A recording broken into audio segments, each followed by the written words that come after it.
നോമ്പ് തുറക്കുന്ന സമയത്ത് അമിതമായ തലവേദന, ഛർദി എന്നുകൊണ്ടൊക്കെ ബുദ്ധിമുട്ട് അനുഭവിക്കുന്നവരാണോ നിങ്ങൾ? നോമ്പ് കാലത്ത് നെഞ്ചിരിച്ചിൽ, അൾസറിൻ്റെ ബുദ്ധിമുട്ടുകൾ, മൂത്രക്കടച്ചിൽ, പൈൽസിൻ്റെ പ്രയാസങ്ങൾ അനുഭവിക്കുന്നവരാണോ എങ്കിൽ ഈ വീഡിയോ നിങ്ങൾ തീർച്ചയായും കാണണം. ഞാൻ doctor Ajeena Shameer, director, crescent homeo clinic, Thirurkad, Malappuram.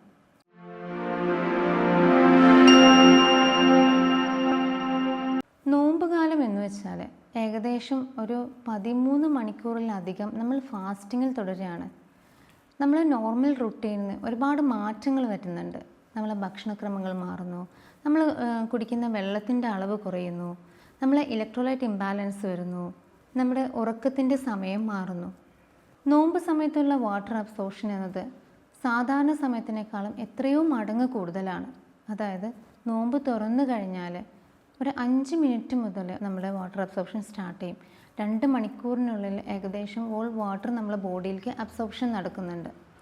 അതുകൊണ്ട് തന്നെയാണ് നമ്മൾ നോമ്പ് തുറന്ന് ആദ്യത്തെ 2 മണിക്കൂർ നമ്മൾ ബോഡി ഹൈഡ്രേറ്റ് ചെയ്യാനാണ് നമ്മൾ ശ്രദ്ധിക്കേണ്ടത്. അത് നമ്മൾ കട്ടിയുള്ള ആഹാരങ്ങൾ കുറക്കുക, പൊരിക്കടികൾ കുറക്കുക, ചപ്പാത്തി, പത്തിരി, പൊറോട്ട പോലുള്ള ഭക്ഷണങ്ങൾ ആ സമയത്ത് നിന്ന് കഴിക്കാതിരിക്കുക. വാട്ടർ കണ്ടൻ്റ് ആയുള്ള ഭക്ഷണങ്ങൾ ഒരുപാട്, ഫ്രൂട്ട്സ്, ജ്യൂസസ്, വെള്ളം ധാരാളം കുടിക്കുക.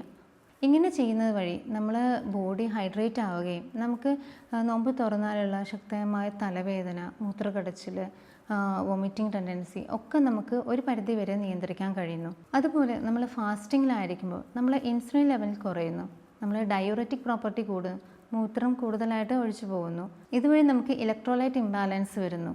അതുകൊണ്ട് തന്നെ ആ നോമ്പ് തുറന്നുള്ള ആ ഒരു സമയത്ത് നമുക്ക് ലോ BP, ഭയങ്കര തലവേദന, ഡിസിനസ്, തലകറക്കം, ക്ഷീണം ഒക്കെ കൂടുതലായിട്ട് അനുഭവപ്പെടാറുണ്ട്. നോമ്പ് കാലത്ത് നമ്മൾ ഏറ്റവും ശ്രദ്ധിക്കേണ്ടത് മിനിമം 2 ലിറ്ററെങ്കിലും വെള്ളം നമ്മൾ കുടിക്കണം. കാരണം ഹൈഡ്രേഷൻ നമുക്ക് അത്യാവശ്യമാണ്. അതിന് നമ്മൾ വാട്ടർ കണ്ടൻ്റ് ആയുള്ള ഫ്രൂട്ട്സുകൾ ധാരാളം കഴിക്കുക, കഞ്ഞി കുടിക്കുക, ജീരക കഞ്ഞി കുടിക്കുക, ചെറിയ നാരങ്ങ വെള്ളത്തിൽ കുറച്ച് ഉപ്പിട്ടിട്ട് കുടിക്കുക. BP ഉള്ളവർ ശ്രദ്ധിക്കണം.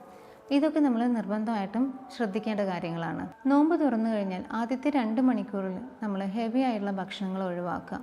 ധാരാളം ഫ്രൂട്ട്സ് കഴിക്കുക, ജ്യൂസസ് കഴിക്കുക. നമുക്ക് കൂവവെള്ളം ഏലക്കായ ഇട്ടിട്ട് തിളപ്പിച്ചിട്ട് കുടിക്കുന്നത് നല്ലതാണ്. അത് നമ്മളെ മൂത്രക്കടച്ചിൽ, നോമ്പ് കാലത്തുള്ള UTI നമുക്ക് പ്രിവെൻറ്റ് ചെയ്യാൻ സഹായിക്കുന്നു.